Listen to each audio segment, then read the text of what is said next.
I know I'm free Friday. Tomorrow, I've got a 10 o'clock at the LEC and a 1 o'clock radio meeting. Thursday, I have an 11 o'clock meeting at Panera and 12:30 board meeting at Share. And Friday, Friday, you're off.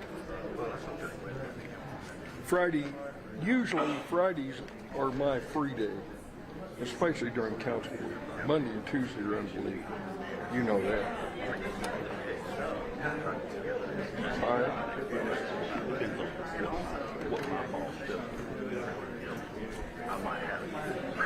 Okay. Sean, is that your whole thing, just that milling? Yeah, it shouldn't be a problem. And if it's first reading, we don't even have any discussion. First reading just reads it. You know that.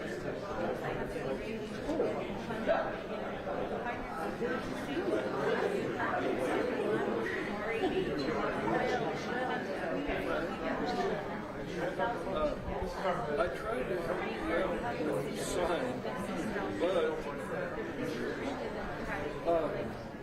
I found out from Paula we can't put it outside.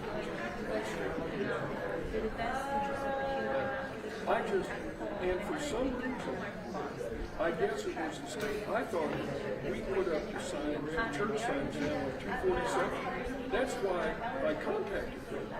And she said, no, we can't do it. So evidently the state, that was probably back when, what's her name was the state.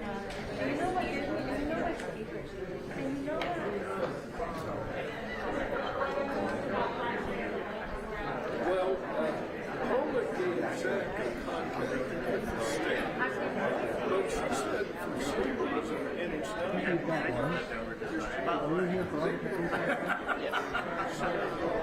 the same signs.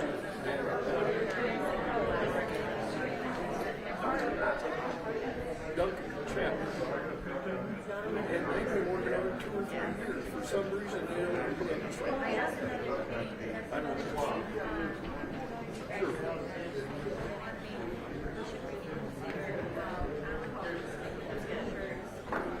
Yeah.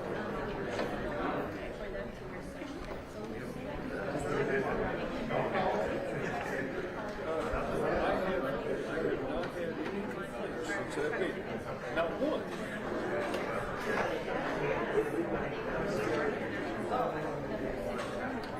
Well, I'm glad. That's why I have those meetings.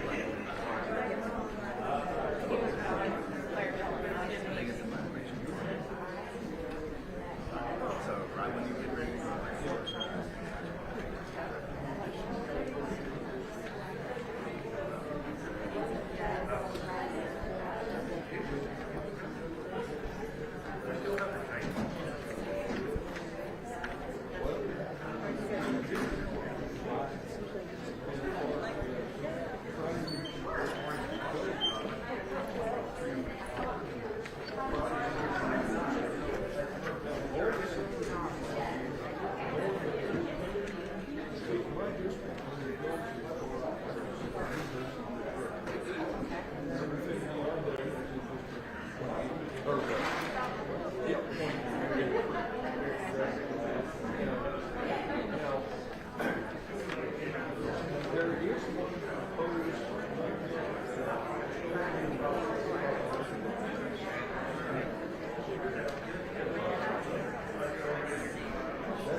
What's going on, man? How you doing? Yeah, we keep talking. We really do.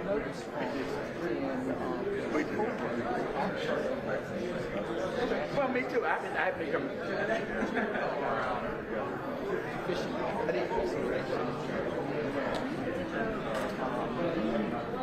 I paddled up the bottom and went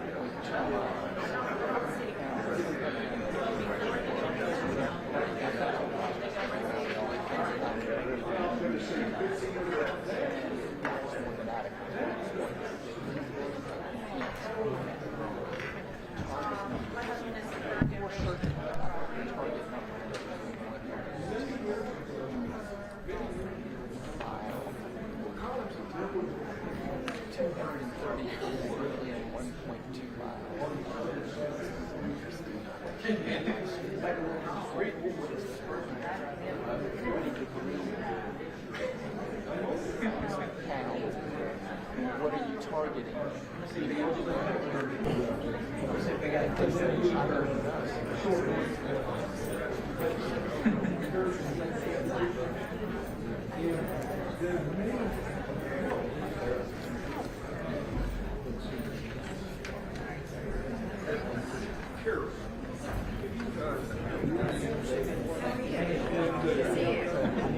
I need to get back to Lisa.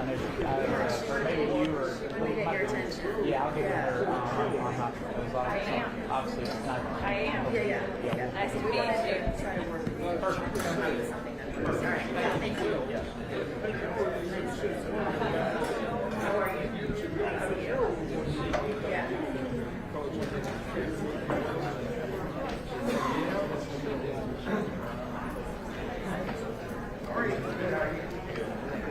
You got it. I'm not saying that because I don't think it's right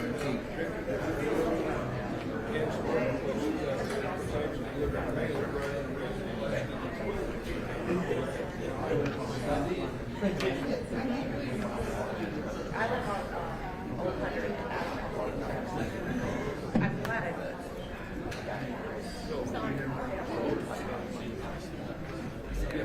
Oh, then I said, anyway, that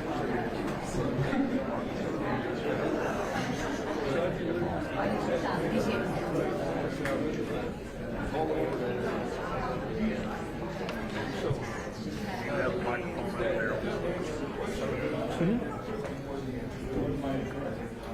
I think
Well, I told you.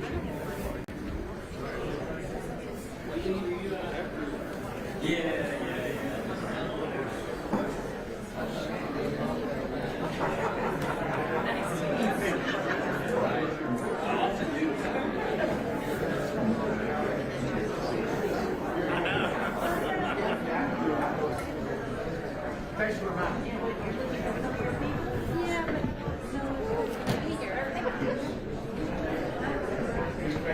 Mr. Chairman, it's 6 o'clock. You ready to go?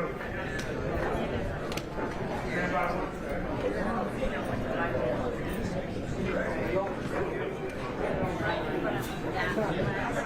We're trying to get the light for you. I already did it. Did you? Can you still see? Mike must have a lot to say. Yeah. Sparkling.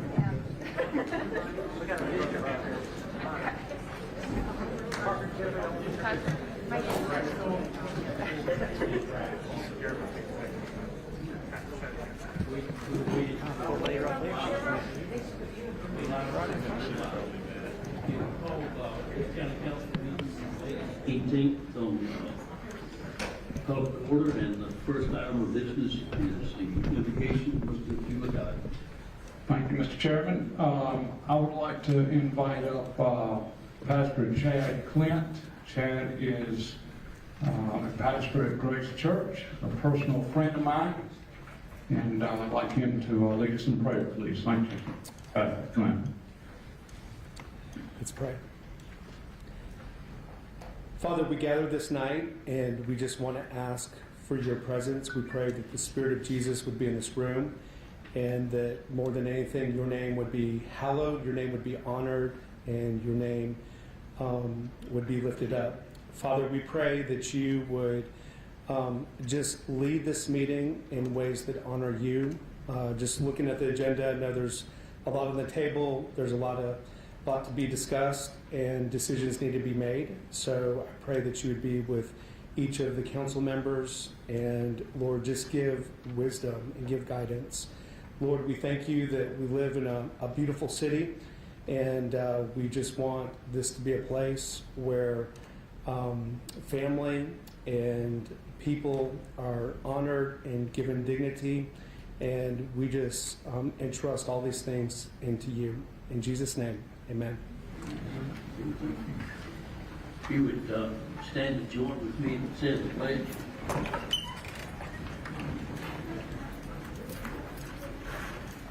I pledge allegiance to the flag of the United States of America and to the republic for which it stands, one nation, under God, indivisible, with liberty and justice for all.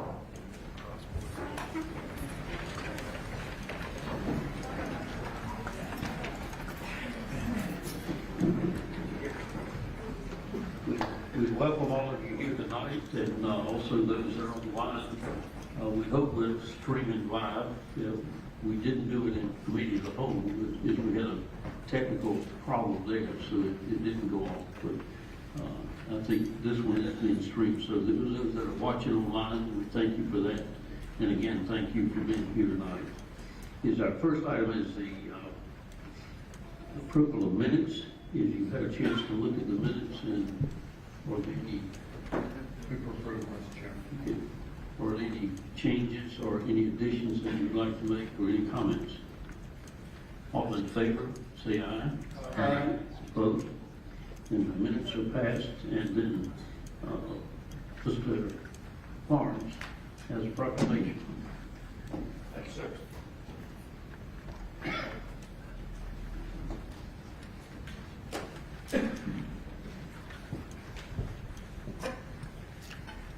Dr. Blackwell? Anyone for EMS? With your permission, yes, sir. I'd like for 3 minutes to accept this on behalf of the with everybody's permission, I would, Mr. Chair, Mr. Vice Chair, this year represents the 46th anniversary of EMS Week, established in 1974 by President Gerald Ford to recognize the women and men that respond to our emergencies around the clock 365 days a year. With your permission, I would like to ask Alicia Hansen, who's one of our EAPs, Stacia Kinlow, one of our telecommunicators, and Amanda Dion, one of our paramedics, to accept this award on behalf of our colleagues. Thank you. Proclamation from Greenville County Council, this is Medical Service Week.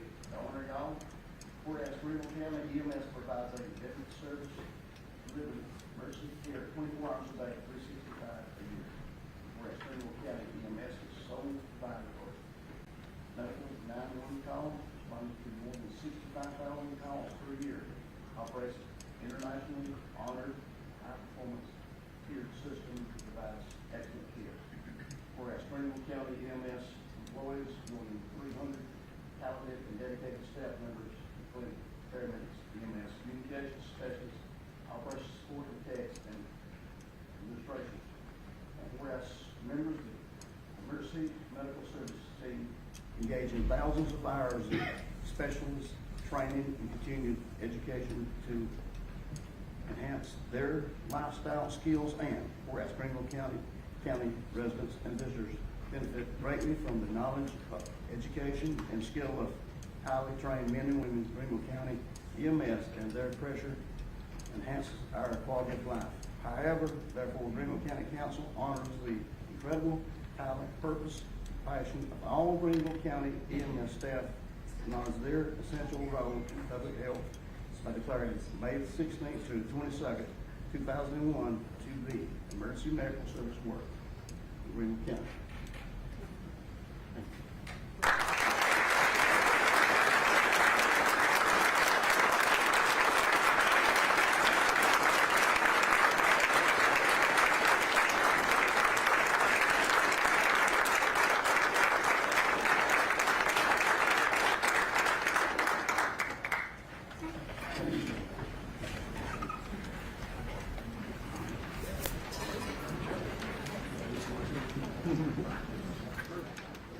Recent time in our program is that this is the time that you as citizens, if you'd like to appear and talk about or comment on things that are on the agenda, this is the time that we've set aside for that. So Mr. Castle, if you would call the names, you have 3 minutes each. And there's a clock on the wall, and then there's a buzzer on the wall. Yes, Mr. Chair. Our first speaker is T.J. Rumbler. The topic is accommodation tax. And as you come, is if you would give your name and address for the record, please. Sorry about that. Good evening, my name is T.J. Rumler, and I live at 16 Burnett Street. And this is my first time at a council meeting, so I want to say thank you for having me, ladies and gentlemen of the council. Long-term resident of Greenville. I'm here tonight to talk about the ATAX recommendations. I had a chance to look over those this week, and I'm here also as the vice chair for the academic team for Hispanic Alliance, also a longtime social worker and therapist in the area. And I've had the privilege to serve a lot of kids and a lot of families that have benefited from the services from Hispanic Alliance. And I'm very proud to serve alongside those individuals.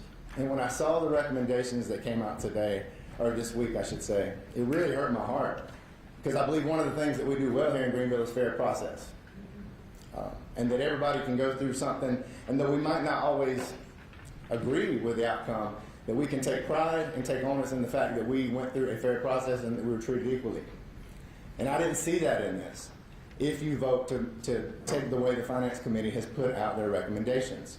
If you go back and look at how these fundings were put out, how they were promoted, and how we were able to apply for these funds, it was very clear that agencies with a certain rating would receive the funding.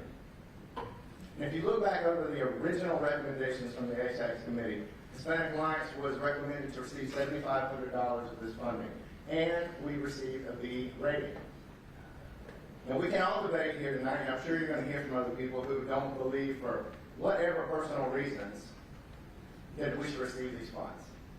But I'm here to ask you to look back over how the funds were supposed to be awarded. And did we qualify based on those requirements? And the clear answer is yes. And I hope that you can all be the logical men and women I know you to be and vote based on those requirements and those guidelines. And that's what I'm here to ask you tonight. I won't take up any more of your time. Thank you. Next speaker. Mr. Chairman, your next speaker is Jessica Saravea. Her topic is accommodations tax.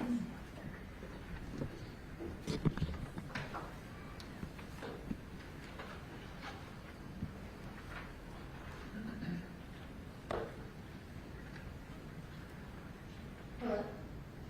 My name is Jessica Saravia. I live at 115 Atherton Way. Thank you for allowing me to speak today. I'm also not here to convince you whether or not these statutes are good or bad. I know that each of you have already decided whether you think that they're appropriate or not. But I'm here to ask you not to use our tax dollars to promote them. I just wanted you to consider who the Hispanic Alliance is and what they're supposed to represent. First, Hispanics. I'm Hispanic. I'm born and raised in the U.S., first generation. But Spanish was my first language. I had to learn how to speak English in public school. And they don't represent me or many other Hispanics here in Greenville. We've spoken with Hispanic churches, and people of those churches were shocked that these statues were put up. So there's the Hispanic Alliance, Hispanic and Alliance, which means unity, I'm assuming. And obviously, this has not brought unity to Greenville County. So, and I want you to consider the board of directors of the Hispanic Alliance. They have a city council member in it, and members of businesses like Michelin and Monster Coors and Furman, who are the businesses that supported these statues to go up.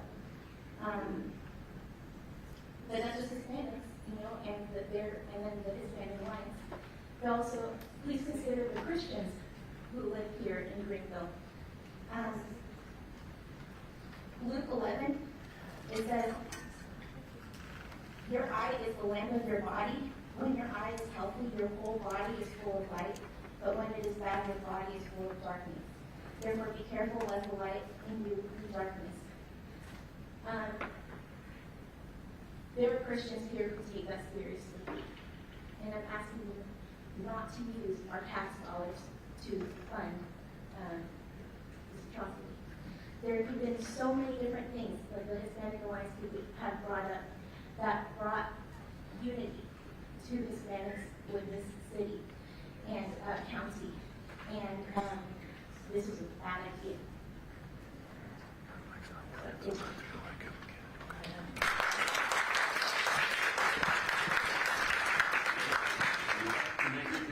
Mr. Chairman, your next speaker is Nicholas Hollenshed. His topic, the FDR Amendment for Tiny Homes.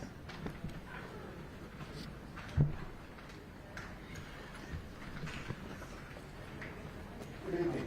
I'm Nick Hollenshed. My address is 4 Portofino Court in Greenville. Thank you for having me tonight. I want to add that I'm not here as a member of the Board of Zoning Appeals, but as a personal citizen, concerned citizen of the county who likes stuff related to good planning. I think this text amendment has a lot of merit, and I think the tiny home issue is one that's been out there for a while, and I'm happy to see it addressed. I do have one serious concern in there, however, that I'd like to express to you, that I think has an easy fix to it.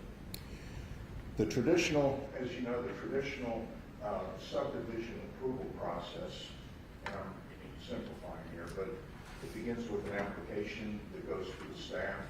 There's a review before the subdivision advisory committee. The staff then makes the presentation to the planning commission, and it's up to the planning commission to approve or deny the subdivision application. What's different in the language in this proposed ordinance is that It still brings the application before the planning commission, but then gives staff the authority to approve or deny the application regardless of what action the planning commission takes. I think this is a pretty radical deviation from the way the county has operated and operated effectively for a lot of years. I sent you all an email this morning that provides some minor revisions to the language in there that could address this problem.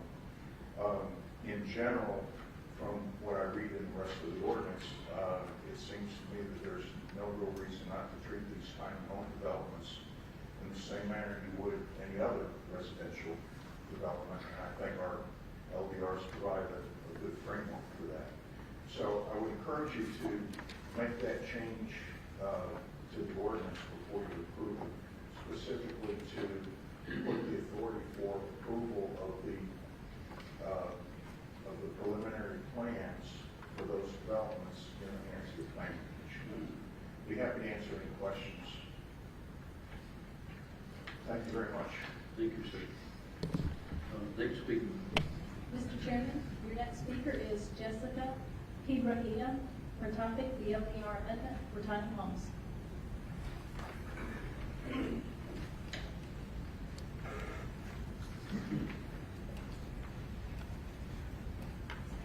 Hi guys, my name is Jessica Pijaida. I live at 30 Cross Point, and I'm talking on accommodation tax topic 8.8. So, being raised in Greenville most of my life, I moved here in '99. When I went to Falls Park, it was really cool to see a Hispanic artist in the park, right? And then I found out about how $7,500 are going to be taken away for advertising. So I did my due diligence as a citizen, and I looked up the documents, right? So I believe in the system. I believe in fair process. And when I saw that people wouldn't qualify, and organizations wouldn't qualify for D rating, I looked up the Hispanic Alliance. They have a B rating, right? And they checked all the boxes. When you look at the document that was put out for tax allocation back in 2011, one of the things that one of the requirements was for advertising and media advertising, right? And then the Hispanic Alliance checked that box. One of the things on the thing was unique, something that provides uniqueness, identity to the county. It promotes tourism, you know, like, and I feel like this is what the statutes are doing, and I do believe in fair process, and I do agree that some people don't have the same ideas towards art. Like, I love art, I love visiting museums, it's like so cool. But I think that although nobody agrees, the majority, if you look at the petitions, is 1,000, if the news are correct, is 1,000 against 6,000. Against 6,000 signatures for. So I believe that if the system is just, if things are supposed to work fair for everybody, we should look into the Hispanic Alliance and the rating, and they were eligible. So that's what I ask from you guys. Just please, for those that believe that the system is fair for everybody, the Hispanic Alliance check all boxes. Although all of us don't have the same views about art, like that's subject to taste, it's individual, it's subjective, it's not objective. But I do believe that the process is objective and it should apply to everybody equally. If they check the boxes, just please reconsider your decision. Just because I love Greenville, it gave me so many opportunities as an immigrant. And I do think it represents the Hispanic community. It does create unity. It does promote Greenville as being like a cute little weekend spot for everybody to go and visit. So I encourage you guys just to double think your decision. We have faith in the county council. So that's it. So thank you guys.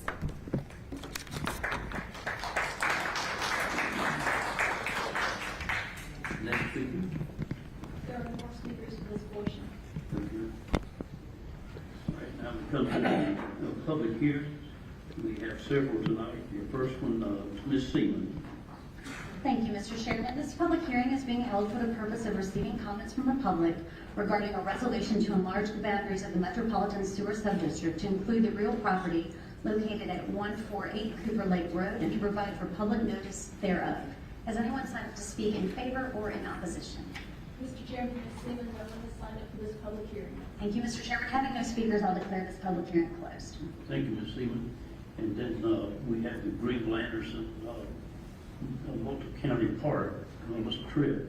Thank you, Mr. Chairman. This public hearing is being held for the purpose of receiving comments from the public regarding an ordinance authorizing the amendment of the 2010 Greenville Anderson Multi-County Industrial Park Agreement with Anderson Solar Farm LLC and other matters related thereto. Ms. Gina, has anybody signed up to speak in favor or in opposition to? Mr. Chairman, Mr. Tripp, no one has signed up for this public hearing. No speakers. I declare this public meeting adjourned. Okay, and then we have Greenville Anderson Multi-County Industrial Business Park. Again, Mr. Tripp. Thank you, Mr. Chairman. This public hearing is being held for the purpose of receiving comments from the public regarding an ordinance to amend an agreement for the development of a joint county industrial and business park of Anderson and Greenville counties so as to enlarge the park to include the Patessa parcels. Ms. McCaskill, has anybody signed up to speak in favor of or in opposition to the ordinance? Mr. Chairman, Mr. Tripp, no one has signed up for this public hearing. Thank you. With no speakers, I declare this meeting closed. And then Mr. Tripp, the Taggart Fire District issues some general obligation bonds. Thank you, Mr. Chairman. This public hearing is being held for the purpose of receiving comments from the public regarding an ordinance to provide for the issuance and sale of not exceeding $175,000 Greenville County, South Carolina general obligation refunding bond for the Tigerfield Fire District Project, Series 2021A, and not exceeding $1,035,000 Greenville County, South Carolina general obligation bond, Series 2021B, to prescribe the purposes for which the proceeds shall be expended, provide for the payment thereof, and other matters related thereto. Ms. McCaskill, has anybody signed up to speak? Mr. Chairman, Mr. Tripp, no one has signed up for this public hearing. Having no speakers, I declare this public hearing closed. Thank you, Mr. Tripp. And then we have Greenville County Land Development Regulations Amendment. Mr. Deal.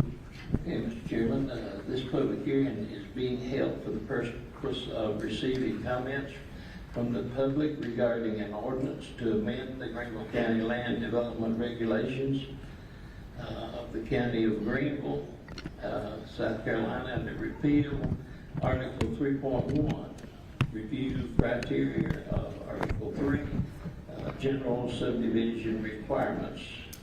Mr. McCaskill, has anybody signed up to speak? Mr. Chairman, Mr. Tripp, we have two signed up in favor and several in opposition. Your first person in favor is Richard Hubble. Okay. Mr. Hubble.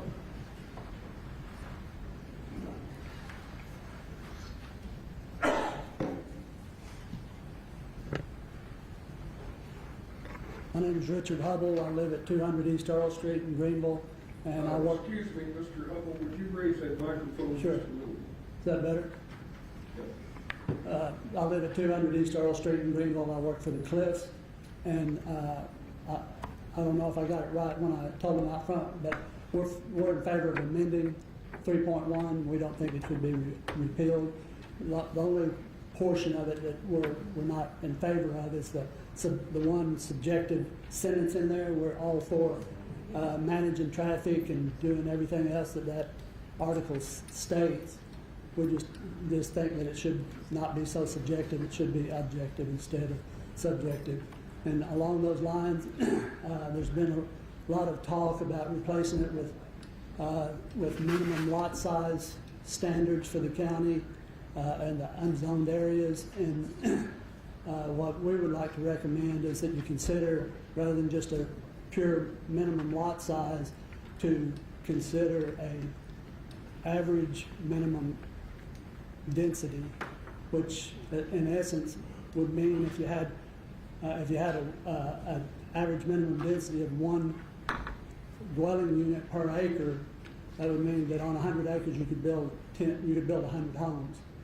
And we also think that there should be all the things that we all talk about that we don't want, which is sprawl and more spread out traffic over the whole county and those kind of things, by allowing some cluster development inside of those average minimum density.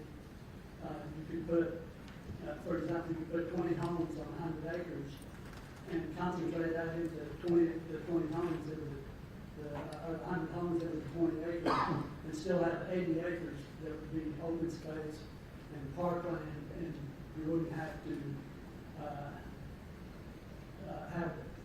make the infrastructure more concentrated in the areas that you want it, and not be spread out so much. So there's a lot of benefits to taking that direction.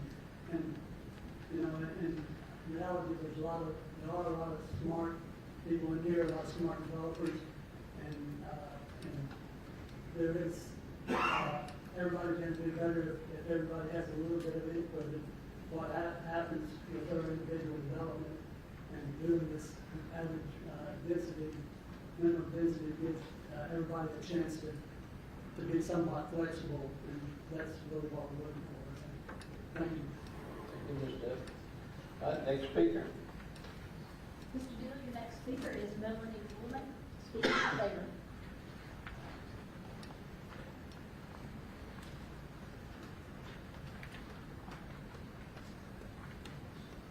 Good evening. I'm speaking tonight in favor of. I think you need to give us your name and address. Okay, thank you. Good evening, Greenville County Council. I'm just going to read my statement if you don't mind. My name is Melanie Woolman. I live at 301 Keeler Bridge Road, Marietta, and I currently serve as president of Sagar Saluda and watershed manager for easily supplying utilities and manages Saluda Lake for drinking water for easily. I work together with our partners, over 20 cooperating partners, including Greenville County, to address water quality impairments in our streams and rivers, particularly related to sediment, through restoration and protection projects. And we also work to promote policies that are protective of the water quality, health, and sustainability of water resources in other sewer watersheds. I'm here this evening to urge you to vote against repeal of Article 3.1 and instead replace it with clarifying ordinance language that is streamlined with the comprehensive plan and protective of our natural resources, particularly environmentally sensitive areas which include floodplains, wetlands, steep slopes, and other areas. A repeal without replacement takes us backward instead of forward and opens the door to strong growth in Greenville County's rural areas, which negatively impacts water quality.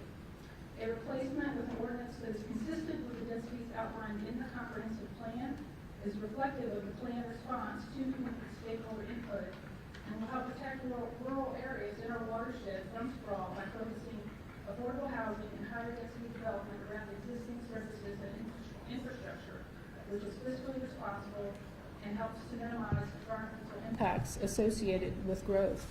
More roads and other impervious surfaces means more stormwater, which not only causes flooding issues, but is a killer to water quality and health of our streams and rivers, particularly in our steep mountainous areas to the north, and also to downstream drinking water sources.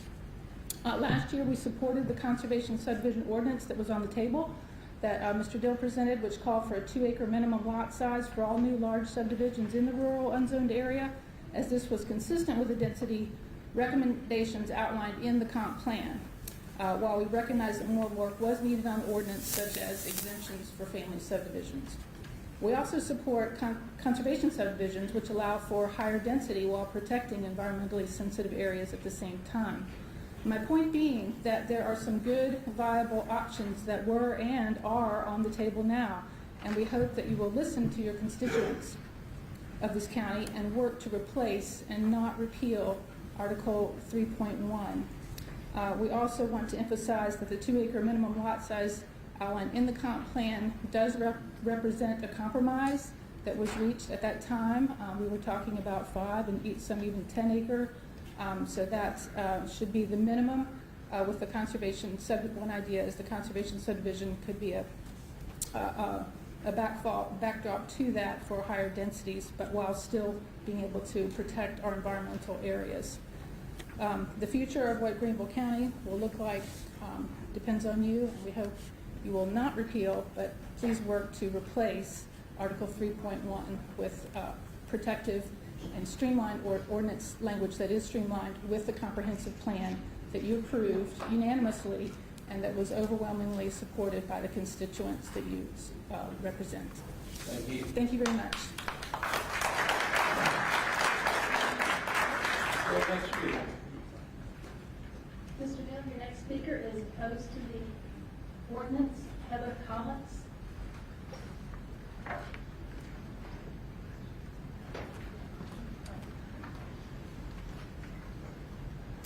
Good evening, Council. Hope you're doing well. My name is Heather Collins. Myself and a few others are here today begging you not to repeal 3.1. Instead, amend it with a defined and consistent solution for today's population and density growth. I'm going to take us back to a game that we played as a child. What's not the same? A 100-acre farm with one house and 3 barns is not the same as a 100-acre farm with 100 houses. Same farm, different utilization. A row of corn is different from a row of houses. Same row, different density. It doesn't take a rocket science to see that those two examples do not meet the consistency and density alike. I'm from a very rural area. We're mostly rural living, agricultural, and unzoned. We have the most at stake if 3.1 is simply repealed. That 100-acre farm looks at a 100-acre subdivision with 100 houses. It's not consistent. We ask that you not repeal 3.1. We have all heard ad nauseum that 3.1 is too vague. So in looking for clarity, I found one thing that is defined from the get-go, no shades of gray, and that is parcel size used for development. And I would respectfully propose that when looking at 3.1, the parcel size in question for development be used to determine the development standards. For example, if the parcel size wanting to be developed is 2 acres, allow for one house per every acre. If it's between 5 and 10 acre parcel, 1 house per 2 acres. 10 to 50 acres, 1 house per 3 acres. 50 plus to 100 acres, 1 house per 5 acres. 100 acres, 1 house per 10 acres. This sliding scale, based on parcel size, is most congruent and consistent with current land utilization and standards population density today. In your inbox before the end of the night, I will have all these details for you. We respectfully submit it to you for consideration.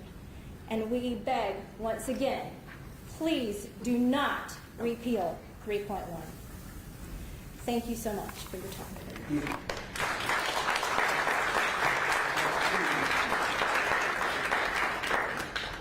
Mr. Bill, the next speaker is Michelle Roper, who is joining us by Zoom.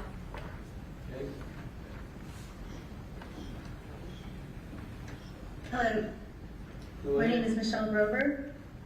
Can you hear me okay? Yes, go ahead. Great, thank you. I reside at 430 Ennery Road in Travelers Rest, and I wanted to first thank each of you for the ongoing time and energy you put into hearing public opinions and making beneficial decisions for our community as we all seek to grow responsibly. I believe what Wendell Berry wrote in his acclaimed book, The Unsettling of America. Among city people, there is a growing awareness that sane and healthy agriculture requires an informed urban constituency. And I'm thankful for the way that our community champions our local farmers as well as artisans and restaurant owners, working to understand and support one another in all our varied endeavors, knowing that we are interdependent with one another is our key to success, both individually and as a community. My purpose for speaking today is to ask you to give increasing weight to responsible development, or what Wendell Berry calls the kindly use of the land that we have been entrusted with in Greenville County. It seems that throughout our area, everywhere we turn, orange signs with proposed subdivision are popping up. And again, quoting The Unsettling of America, I think we agree that the question isn't to use or not to use, but rather how to use the land we've been entrusted with. Article 3.1 has thankfully made a significant positive impact in preserving our wetlands and promoting development that is consistent with the density of the surroundings. I personally have been involved in researching and eventually opposing 2 such subdivisions in Travelers Rest and have seen in both of those cases a unanimous vote from city officials, in one case, Greenville County Council, and in the other, the TR Planning Commission, based on concerns for responsible stewardship of the Piedmont Seepage Forest and local constituents. I'm thankful that you all and the commissioners and council members in the city of Travelers Rest have taken your role seriously and have carefully weighed community input as well as insight given by Frank Holloman and others with expertise in ecology and the natural environment. I'm confident the decision of whether this article should be maintained or amended for further clarity will be considered seriously, and hopeful that a consideration to fully repeal this article has already been abandoned. As stewards of the Piedmont Seepage Forest, a region unique to Greenville County, South Carolina, and neighboring Henderson County, North Carolina, we have at least 2 identified plants that are endangered or threatened and thus federally protected: the bunch arrowhead and the dwarf flowering heartleaf. I believe it's important to continue requiring environmental studies on each property up for consideration. We are responsible for the stewardship of our environment, understanding that in ecology, even tiny plant species play a role in maintaining balance. For our own humanity's sake, we also need to be consistently conscious of protecting our water sources. I believe we humans are part of the ecology, and our lives and happiness are dependent upon wise stewardship and responsible building of our community. If we want to accurately brand ourselves as Greenville, we need to be committed to significant amounts of recreational and restorative green space. We also need to be careful to grow at a pace that our people can endure.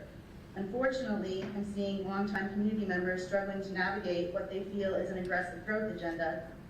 According to Barry, a healthy culture is a communal order of memory, insight, value, work, conviviality, reverence, and aspiration.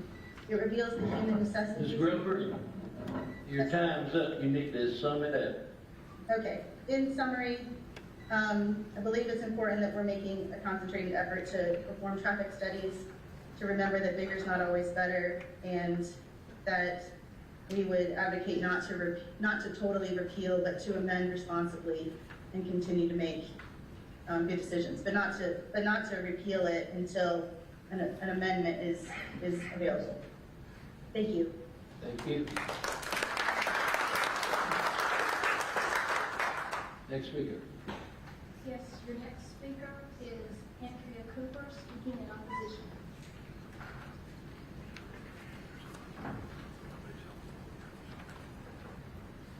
Good evening. My name is Andrea Cooper, and I'm the Executive Director of Upstate Forever. It's so my address is 11 Serene Drive in Greenville. I'm here this evening to speak in opposition to the repeal of Article 3.1 and to advocate for a meaningful replacement, one that serves the broad community and achieves the goals of the comp plan while not unduly impacting the rights of landowners. Let me begin by saying thank you for hearing the concerns of community members on this issue and taking the time to seriously consider replacement for Article 3.1. For many of you, that included attending a nearly 3-hour Saturday morning meeting in early May. Thank you again for that. Upstate Forever has been actively engaged in issues related to Article 3.1 and more broadly in issues related to land regulation in unzoned areas for many years. We've heard the concerns of citizens living in rural areas and managing working farms. We have considered how various restrictions might negatively affect private landowners, and on the flip side, how a lack of restrictions negatively affects their neighbors. We actively engaged in and supported the county's comprehensive planning process and believe the community deserves to see that plan implemented. Greenville County is growing, and we support efforts to expand the supply of affordable and workforce housing. At the same time, we support efforts to reduce sprawl, protect agricultural lands and water quality, and improve livability for current and future generations. We welcome the opportunity to work together to protect open space and allow for development. These goals are not mutually exclusive. We can achieve them all by locating housing of various types and price points in areas where infrastructure can best support it and residents have easy access to existing services. Such areas are located within the urbanized areas, not within the most southern and northern portions of the county. I understand that several replacement options for Article 3.1 are before you. We thank those individuals, including citizens, environmental advocates, and Councilman Harrison, for taking the time to develop potential solutions to the challenges related to land regulation in unzoned areas. As you explore options for replacing 3.1, we ask that you consider integrating the following recommendations. 1, adopt regulations in the county's most northern and southern areas that guide residential development in accordance with the comp plan at gross densities of no more than 1 home per 2 acres. These are areas categorized as rural, rural living, and rural corridor in the plan. Doing so will protect the county's remaining agricultural lands, working farms, and intact forests. Also, reducing development pressure in these areas will avoid costly infrastructure upgrades to support development in areas ill-equipped to handle it. I'm almost done. 2, incentivize conservation subdivision design in unzoned areas. This will allow developers to reduce costs and offer them flexibility in designing neighborhoods. Anyway, conservation subdivisions was my point there. Finally, we urge you to keep existing provisions regarding sensitive natural and historic resources as is. This provision in Article 3.1 has not been the source of any controversy or litigation and has been successfully interpreted and implemented by the Planning Commission in just a handful of cases. Thank you very much. Thank you. Next speaker. Mr. Chairman, your next speaker is Michael Martinez. He is also joining us from Zoom.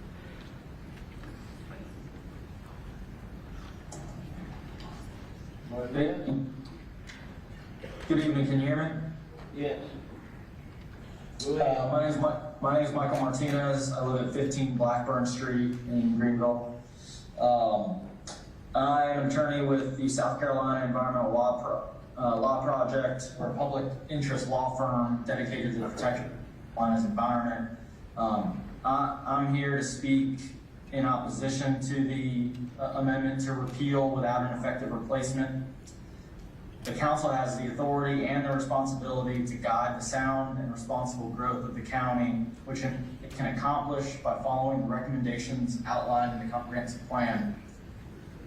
And each council member has heard from their constituents about this issue between the previous full council meeting, the community meeting on May 1st, via email and phone, and obviously every speaker this evening has voiced opposition to a repeal without a replacement.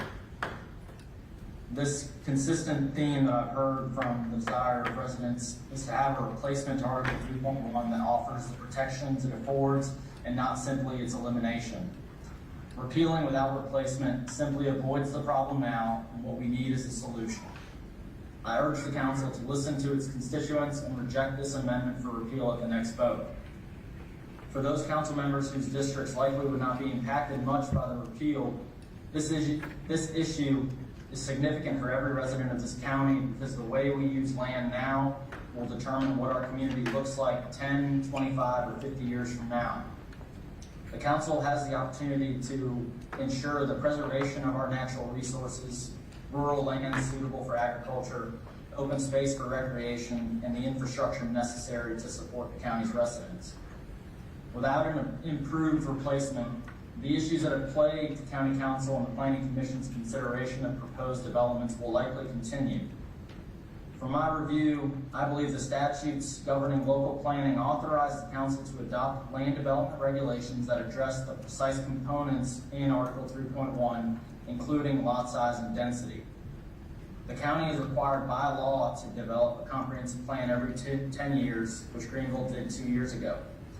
The council can and must adopt regulations that ensure development is consistent with the comprehensive plan.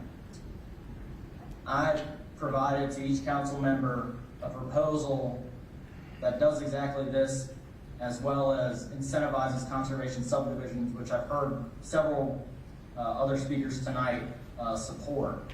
I believe this type of proposal would be an effective and objective measure that offers the same protections, but still allows for sound and wise growth in this county. I respectfully ask the council to reject this amendment and continue to work toward a replacement that adheres to the recommendations in the plan for guiding future growth. Thank you.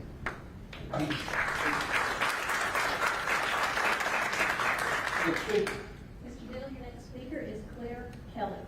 She's speaking in opposition. Good evening, ladies and gentlemen. My name is Claire Kellett, and I reside at 891 Old Hundred Road. They say a picture's worth 1,000 words, so I brought you 20 photos tonight. I wanted to get in as much information as possible, and I thought that was the best way to do it. I'm here today in support of my community.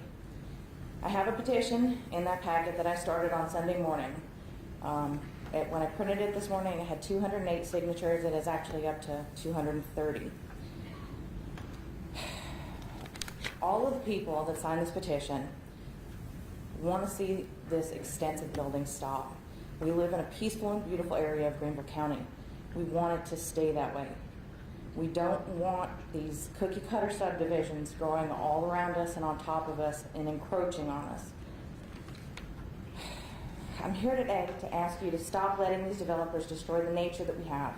Since all of this construction has started, we've all endured an increase in litter. We've watched our wildlife get run over. According to the South Carolina Wildlife Federation and other sources, there are over 170 species of plants and animals in Greenville County alone that are being tracked due to threatened or endangered status. Where I live, I took it upon myself to look into the subdivisions that I pass every day going to work. I found 11 subdivisions. That's a total of 2,175 houses that are proposed to go in on 719 acres. According to the 2020 census, there's an average of 2.53 residents per U.S. household. If we take the 2,175 houses, the 719 acres, that's 0.3 acres per house. That doesn't include what they're going to take for roads. It doesn't include what they're going to take for the sidewalks in these communities or the retention ponds for the drainage. It's 5,500 people coming to our community. The roads can't take it. We're destroying our land. The heavy equipment that is using the roads that we have to drive on are tearing up the already terrible roads. Drive down Fort Shoals Road. There are potholes. You'll blow a tire. It's terrible. It's absolutely terrible. But this goes much deeper than just these subdivisions. What many don't stop to think about is that with the new residential growth comes people using fertilizers, pesticides.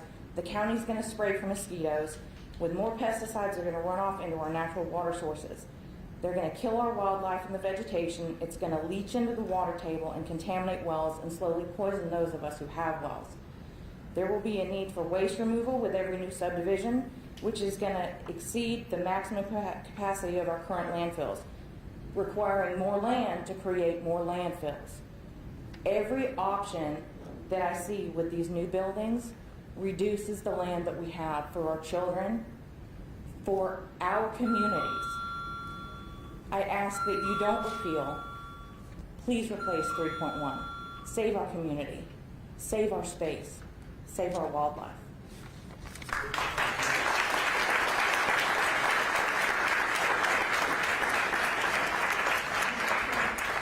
Mr. Dillon, your next speaker is James Moore, speaking in opposition. No.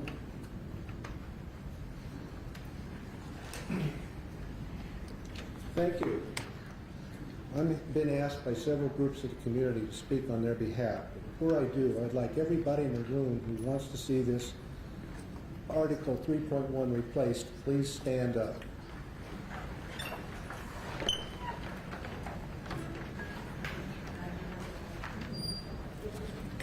Thank you. When this came up about 3 months ago, some of you said the only way to get rid of 3.1 and to get rid of lawsuits is to get rid of 3.1 and repeal it.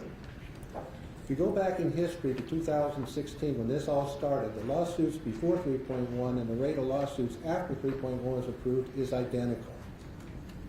So repeal is just a Band-Aid. It will not stop the lawsuits. Of those lawsuits, 75 to 80% of them were brought by your constituents. And as you can see, your constituents aren't real happy with what's been going on. You've also received several proposals for revision of 3.1. In fact, over 70% of those come from your constituents. The problem with lawsuits is in what the constituents are saying. If you do a root cause analysis of what those proposals say, it'll lead you to what the real problem is. You can repeal 3.1. You have that authority. But all you'll satisfy are the special interest groups that act like they talk in the background and convince you that that's the thing to do. It's just a Band-Aid. It will not stop the lawsuits. It will not satisfy your constituents. Replacement of one of the proposals will, because it addresses the root cause. I encourage you to take a look at those proposals, and if you notice, over 70% of those come from your constituents, and approve either one of them or combine them to something that is useful and meets the needs of the public. It'll benefit not only the constituents, but it'll benefit the county, stops the lawsuits, and will also help support future growth in the county, because we all want to keep the diverse nature of the county existing and continuing in the way it has. Thank you very much.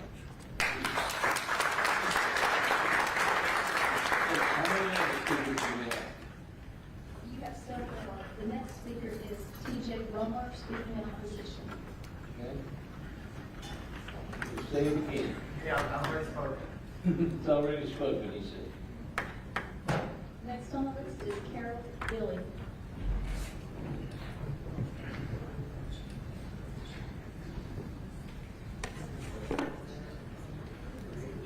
Hi, can you hear me okay? Yeah. All right. Hi, I'm Carol Gilly, and my husband and I have lived at 130 Terry Road, Fountain Inn for 35 years and own a cafe in southern Greenville County. So I am speaking as a resident and a business owner. We're asking you to replace, not repeal 3.1. For one, at recent meetings, your constituents, to a person, favored replacing over repealing, and their desires should play heavily into decisions. Also, 3.1 provides good balance for Greenville County. It addresses development, conservation, and infrastructure. To understand this balance, let me tell you a story. Once upon a time, there was a football team. The players, coach, and fans wanted to win. The problem was that the coach played favorites. He loved the quarterback and chose an offense which was almost all passing. What happened? Their opponents adjusted. They stacked the defense and were effective at stopping the passes. Despite the star quarterback, the team had a poor season. The coach, players, and fans were very unhappy. So another coach was brought in. Using the same players, he adopted a more balanced approach. He played no favorites. The quarterback still passed, but not as much. The running backs now ran some touchdowns in addition to blocking. The rules weren't thrown out. They were simply adjusted for a better outcome. Their opponents could not stop this balanced offense, and the team had a winning year. It was a happy ending. Greenville County is like this team. Residents, businesses, developers, planners, etc. are the players. County Council is the coach, and all citizens are the fans. There are rules and guidelines, yes. People may disagree, yes. But that doesn't mean the rules should be thrown out. Chaos would result. The playing field would be a free-for-all with no decent progress. So the takeaway is, if no one plays favorites and everyone gives up a little something, the results will be more pleasing to the whole. That's compromise. And that is what good teams do. Total repeal is not compromise. So please replace 3.1. Then we can do a handstand, run out onto the field, feeling good about our balanced approach, and the fans will cheer wildly. And there's even more good news. The players and the coach will go on to more victories because the fans have become their support base. Thank you. We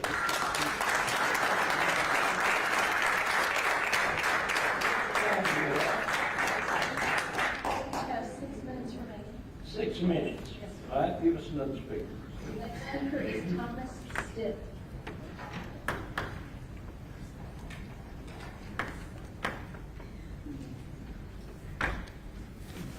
My name is Tom Stitt. I live at 340 Dumpling Bridge Road in southern Greenville County. Ever since Article 3.1 was passed, the HBA has campaigned against the existing landowners in the rural Greenville County.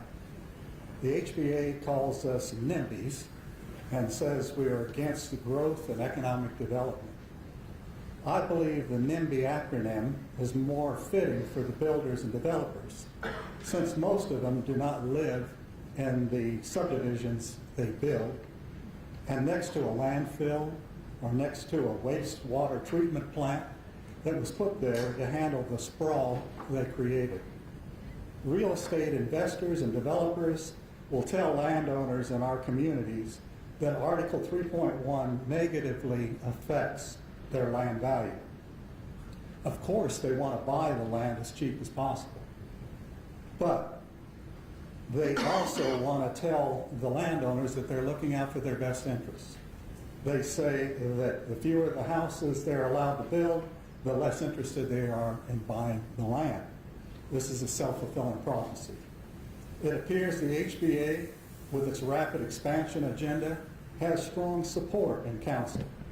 The committees and the commissions that deal with planning, development, and public works, the HBA continues to advocate full repeal of 3.1, championed by Chairman Meadows. The landowners who live in rural, unzoned areas are not against growth, but we're against unrestricted growth with its traffic on already narrow and patched county roads with a lack of regard for the rural way of life. We are, most importantly, the cost of building the infrastructure needed for new development is hardly ever recouped through property taxes. So guess what? The existing property owners, like me, end up paying for and subsidizing the developers and the new residents. The landowners of southern Greenville and northern Greenville County have presented a replacement plan to council to strengthen Article 3.1 that addresses key issues, and from the very people that live in the area. We are very skeptical of other replacement plans offered by the HBA or those who make their living in real estate development. This is like having the Fox plan for the replacement hen houses. Please consider the landowner replacement plan for Article 3.1 and do not repeal our only protection from urban sprawl. Thank you so much.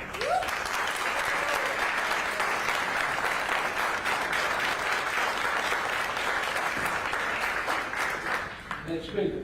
The next speaker is Milka Plumley, speaking in opposition.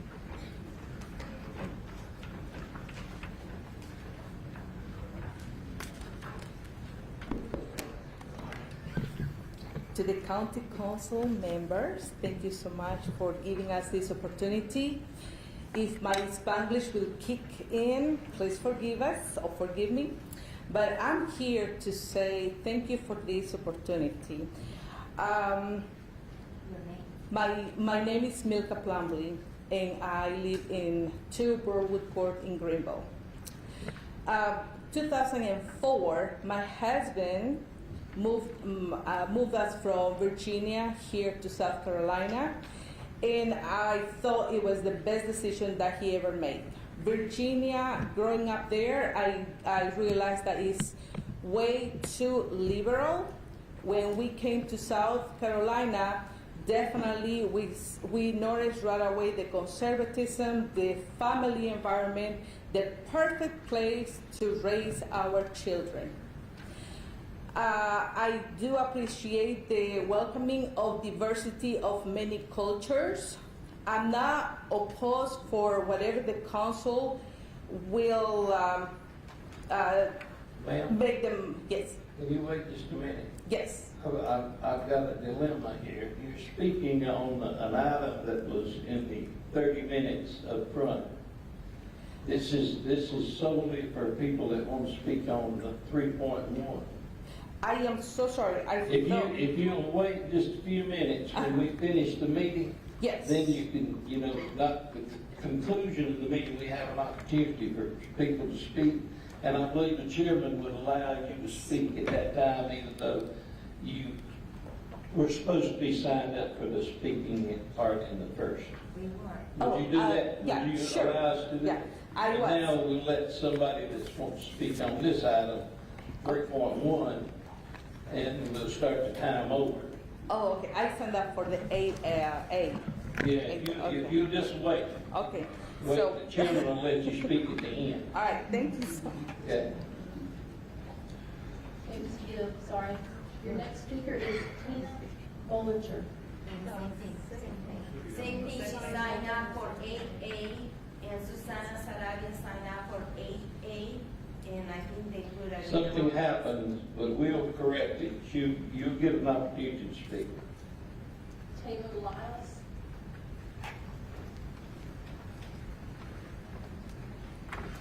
Here he comes. How much time do we have? This will be our last speaker. Council, thank you for having us. My name is Taylor Lyles. I'm the Executive Vice President of the Home Builders Association of Greenville, and my location is 109 Adams Creek Place. Our association has worked hard to help address our county's growth management challenges, including to help draft the county's land development regulations. Many of our members and staff have spent hundreds of hours on that effort. We live here too. I live in Five Forks. I've been there my entire life. We vote here, we pay taxes here, and like you, we want a community that we can be proud of. What seems to be lost in the discussion is the cause of our population growth. It's not housing. Housing is a result of growth, not the cause. What is driving population growth is two things: jobs and retirees. It's not a surprise that people want to retire here. Some of them are here tonight. But according to your GADC, your own economic development efforts have created nearly 10,000 jobs in the last 5 years. 30,000 since 2001. And that's just the jobs you helped create. In a fast-growing area like ours, with low unemployment, each one of these jobs will drive demands for a house. And they'll also drive demands for more jobs. As the saying goes, houses are where jobs go to sleep. Because of political resistance, we continue to underproduce new housing. Section 3.1 is a key part of that resistance. As a result, we have a housing crisis that is accelerating. There are many reasons to repeal Section 3.1. The housing affordability crisis is just one. When Section 3.1 was adopted, it effectively replaced nearly 200 pages of ordinance with 3 sentences. It is vague and unenforceable, and yet it remains on the books. As long as 3.1 is in place, the public will continue to demand that it be enforced, and the Planning Commission will try to enforce it. We suggest you repeal 3.1 as first step, then work on amending the LDR again, and we would like to assist with that if we can. Thank you. That concludes the meeting and the minutes. I think time's expired, so I'll declare this public hearing closed. Those of you who didn't get to speak, if you'll send your emails or any correspondence you can to the council members, we'd be more than glad to hear what you would have said. Mr. Chairman, as a point of order, would you allow this lady, she was signed up to speak, and that's the next item on the agenda, and I think she needs to be allowed to speak. If she can speak at the end, Mr. Deal, we'll put her on that. Yeah, but she's speaking about the next item, the consent agenda, that's what she said. We got a problem here because they said they signed up. We'll let her do hers since she was started there, and give her 3 minutes and that's it. That's the only one we'll do. Ma'am, if you'd like, the chairman is allowed, you'll let you speak. Thank you so much. And again, I am, let me go and have this.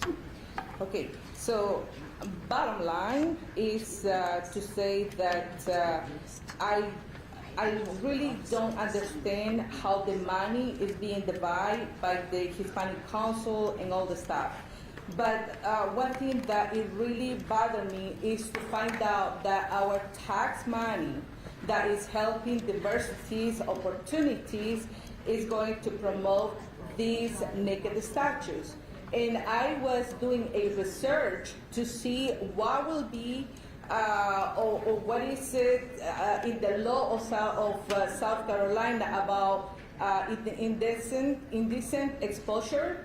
And I will say this, that if any of you gentlemen or maybe women would like to be in the city naked, with exposing the way how the statues are, probably you're gonna be in jail. So these statues cannot be arrested and they cannot run away. And I do not appreciate that my tax money that I give to the county, it will go in to promote these statues. Congratulations to the guy who is the sculptor. Congratulations for, all of us welcoming different cultures. But what I'm opposed is for this naked man, paralyzed, make a statue, I don't know what kind of symbol, that is being paid by the tax money. In the law of South Carolina, it says that actually it can be penalized. So I will really appreciate if the money will not go there, because I do believe that my money is a seed. And I would like to plant my seed wherever it's going to grow in a good prosperity and not to this. Because if we are going to allow this to happen, next time we are going to be blind for another kind of statues. And I don't think our children it should be exposed to that. And with that, I thank you so very much.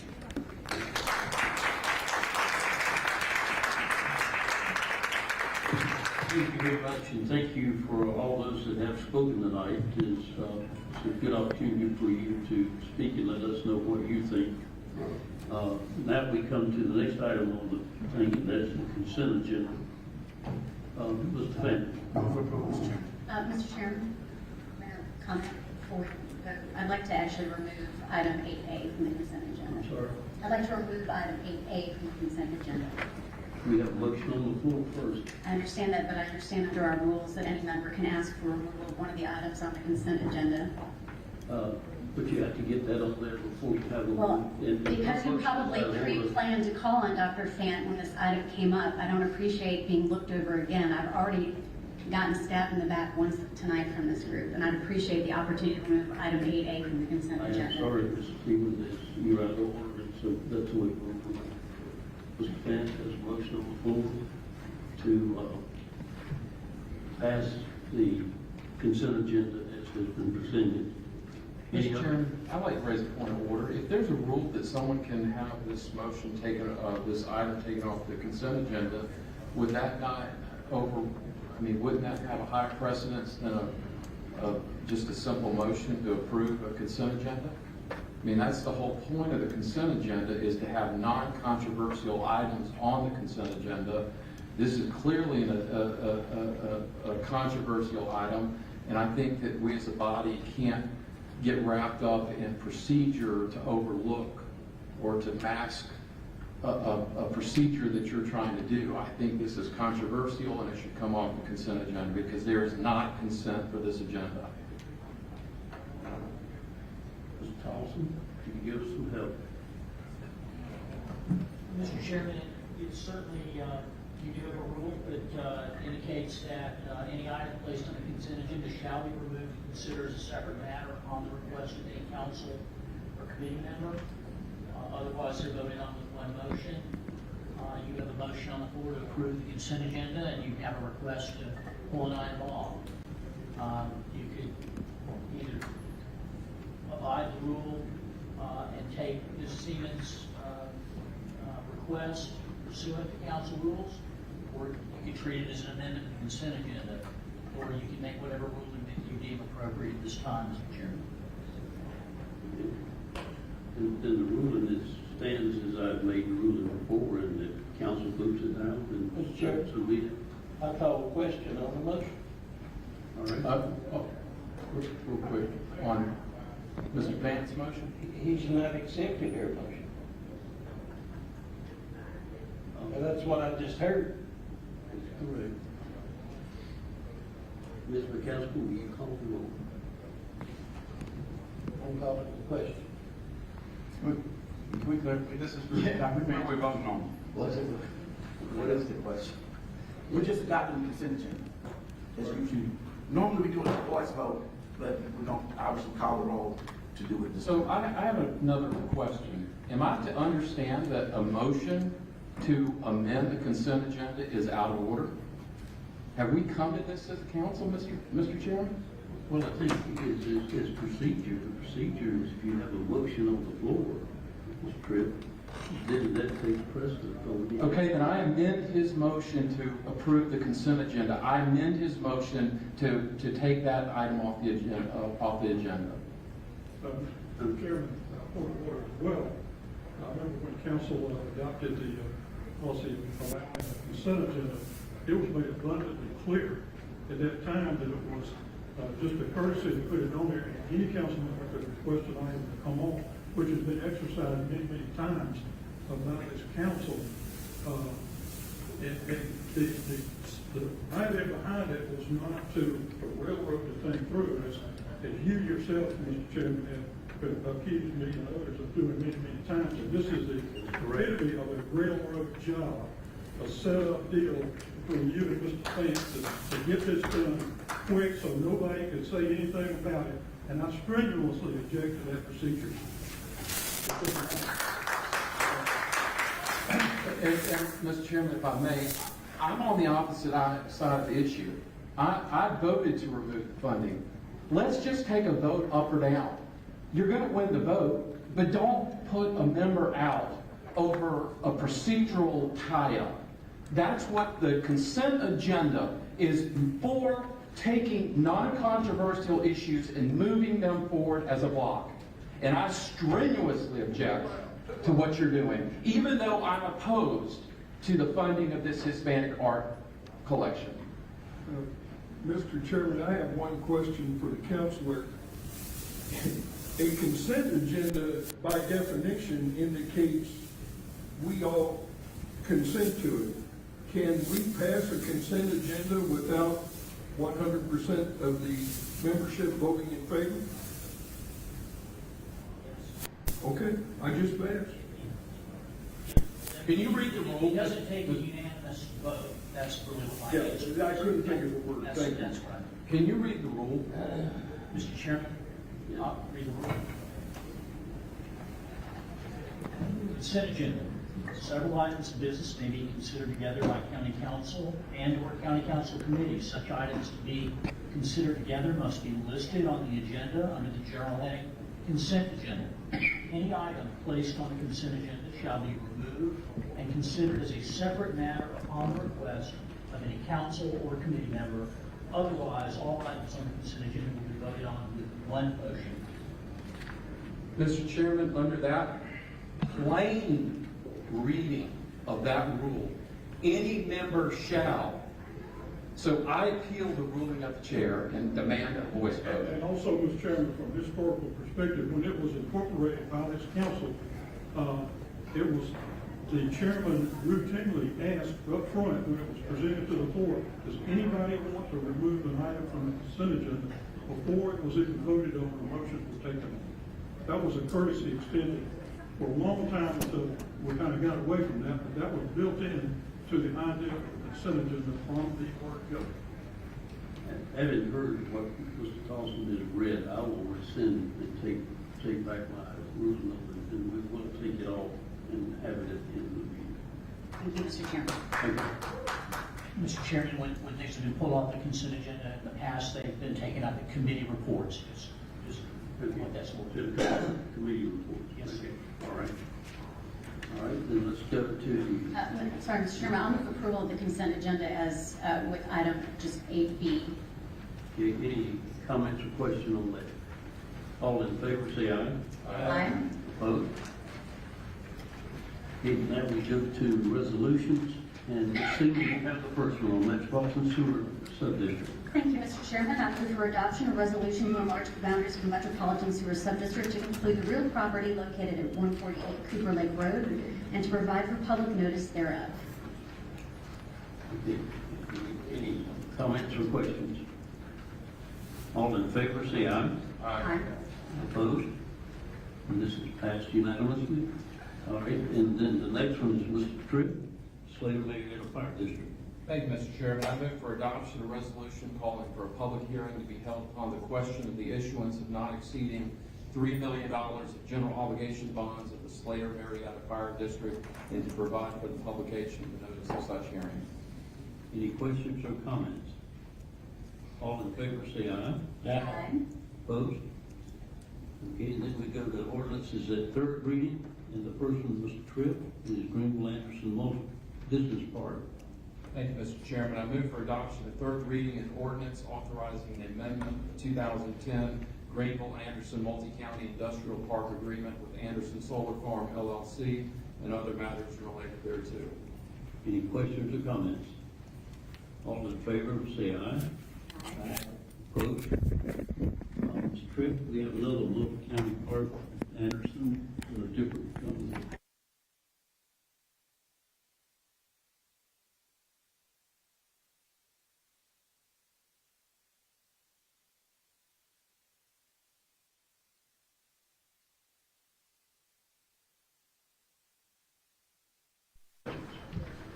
All in favor, say aye. Aye. Opposed? And then we go to the other ordinance, again, Mr. Tripp, is the ordinance repealing the sewer sub-district consolidations for Berea and the other fire districts.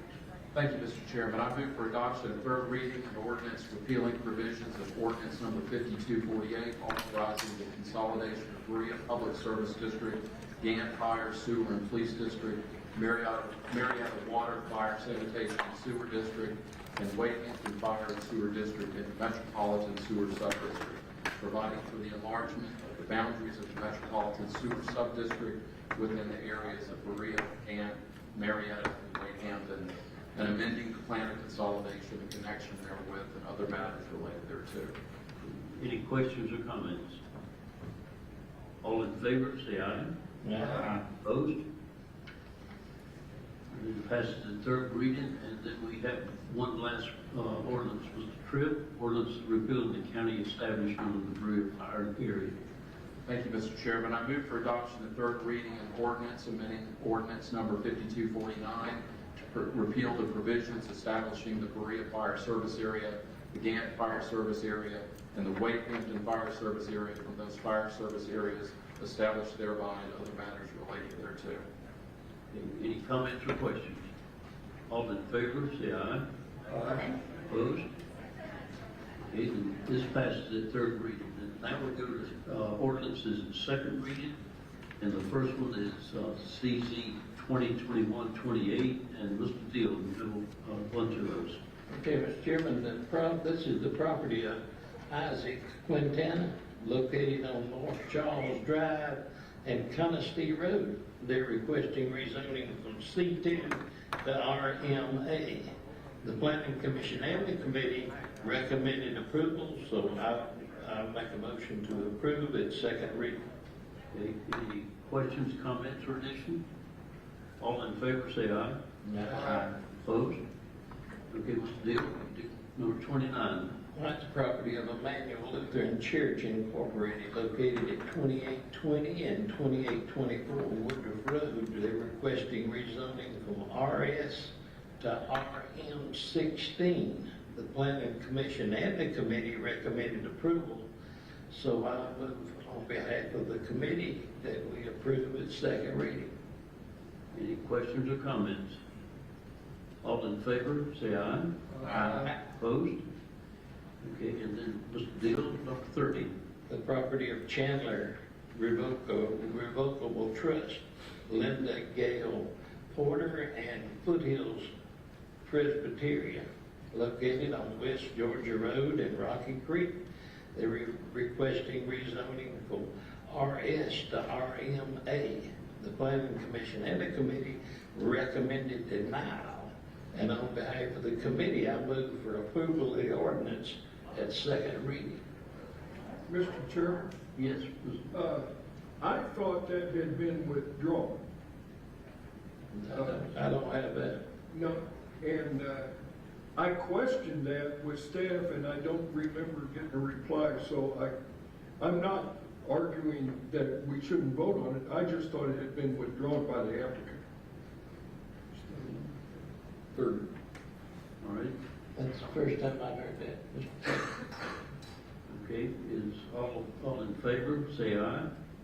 Mr. Chairman? Yes. Hold on, can we clarify the motion? Voting yes is to deny. Is correct? tonight, yes. I just wanted The to. committee voted against it, and now I have to present it in the way that I did. Just wanted to confirm, thank you.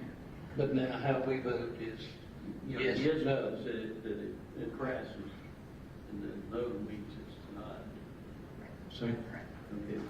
All in favor, say yes, or say aye. All opposed, say aye.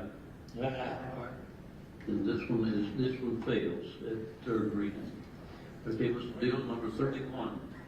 Okay, CZ 2021-31, the property of Ryland Properties LLC located at 2400, 2500, 2702, and 2704 Pell Road. They're requesting rezoning from FRD to FRD MC, major change.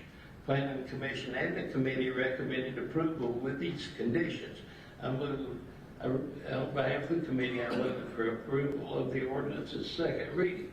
Then I have amendments, Mr. Chair. Okay, give us your amendment, Mr. Deal. Okay, the first amendment is I move to amend the ordinance to include that the developer must submit a site plan for review and approval prior to the issuance of any land development or building permits. And then the second amendment, that's the only amendment. Then I make a motion to approve the ordinance as amended. No, it has been amended yet. We got to get it amended first. Sir. This stuff reads You've heard together. the amendment. Do you have any questions or comments? Is all in favor of Mr. Deal's amendment, say aye. Aye. Opposed? Okay, now we're ready. Now I make a motion to approve it as amended. Yes, sir. All right, all in favor, say aye. Aye. Opposed? Okay, then it's passed as amended.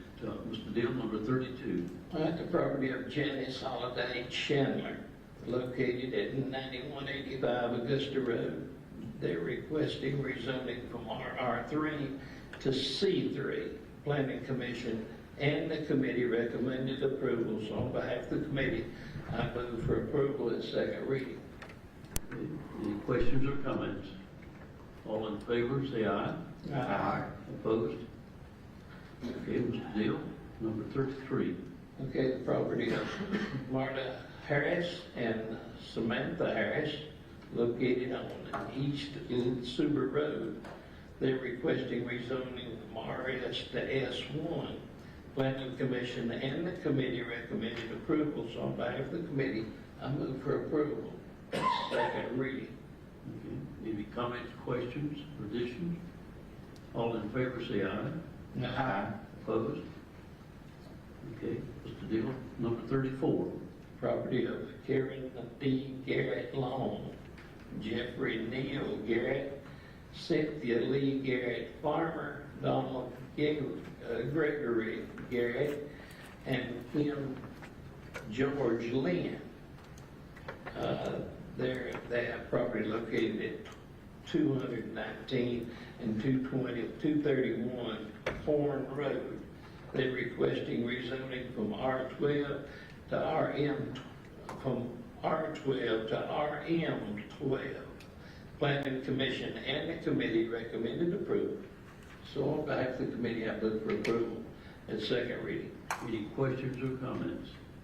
All in favor, say aye. Aye. Opposed? Okay, Mr. Deal, number 35.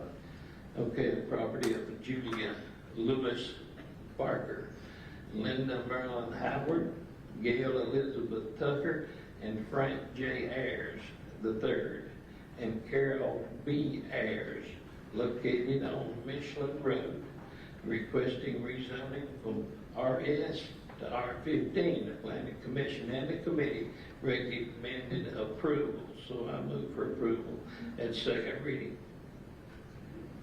Any questions or comments? All in favor, say aye. Aye. Opposed? Number 37 has been withdrawn, so we'll go to number 38, Mr. Deal. Okay, the property of Kimberly Knight Wright and West Georgia Holdings LLC, located on West Georgia Road and Sullivan Road. They're requesting rezoning from C3 RS and S1 to FRD. Planning Commission and the committee recommended approval with conditions. And so I move on behalf of the committee at second reading. Now I have an amendment. Okay, Mr. Deal, what's your amendment? One amendment. I move to amend the ordinance to include that the developer must submit a site plan to review and approval prior to the issuance of any land development or building permits. That's the amendment. Okay, any comments or questions about Mr. Deal's amendment? All in favor, say aye. Aye. Opposed? All right, Mr. Now Deal. move for the approval of the ordinance at second reading. Okay. With as amended. As amended. Okay, all in favor, say aye. Aye. Opposed? Okay, then the next item, or next ordinance is transfer of county-owned property. Mr. Tripp. Thank you, Mr. Chairman. I move for approval of second reading of an ordinance to authorize the transfer of county-owned property located at 48 Ridgeway Drive, the former Woodfield Community Center site, to the Greenville County Redevelopment Authority, and to authorize the execution of a quitclaim deed related thereto. I also have a follow-up motion, Mr. Chairman. Okay, and you follow the motion. I move to hold second reading of this item until its scheduled public hearing on June 1st. Okay, is the amendment, is all in favor, say aye. Aye. And then the motion is amended. All in favor, say aye. Aye. Okay. Mr. Tripp, C, the Tiger Fire District issued some bonds. Thank you, Mr. Chairman. I move for approval at second reading an ordinance to provide for the issuance and sale of not exceeding $175,000 Greenville County, South Carolina general obligation refunding bonds for the Tigerville Fire District project, Series 2021A, and not exceeding $1,035,000 of Greenville County, South Carolina general obligation bond, Series 2021B, to prescribe the purposes for which proceeds shall be expended and to provide for the payment thereof and other matters relating thereto. Okay, any questions or comments? All in favor, say aye. Aye. Opposed? Okay, and Mr. Tripp, is the next ordinance is a Tigerville District millage request. Thank you, Mr. Chairman. I move for approval at second reading an ordinance to provide for the millage rate to be levied by the Tigerville Fire District. I also have a follow-up motion. Okay, and your follow-up motion? I move to hold second reading of this item until its scheduled public hearing on June 1st. Okay. Any questions or comments? All in favor, say aye. Aye. Okay, so this will be held on the floor until the public hearing. Okay, Mr. Tripp, let's go to Chanticleer Special Tax District request.